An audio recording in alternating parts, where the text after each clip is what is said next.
அஷ்டமியில் புதித்தவனே தில்லை ஆடிடும் ஈசனின் திருவுருவே.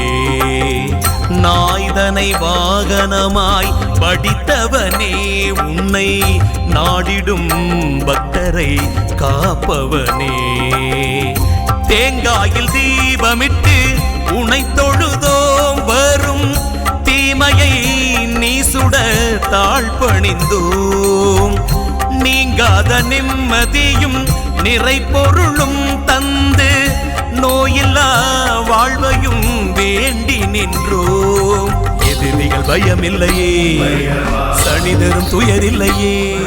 பக்தர்கள் தங்கள் குடும்ப உறுப்பினர்களின் பிறந்த நாள், திருமண நாள் விழா போன்ற சுப தினங்களில் பைரவ அபிஷேக அலங்காரத்திற்கு முன்பதிவு செய்து கொள்ளலாம். அன்றைய தினம் உங்கள் குடும்ப உறுப்பினர்களின் பெயர் மற்றும் நட்சத்திரங்களுக்கு சங்கல்பம் நடைபெற்று மகா பிரசாதம் வழங்கப்படும். வெளியூர் அன்பர்களுக்கு கொரியர் மூலம் அனுப்பி வைக்கப்படும்.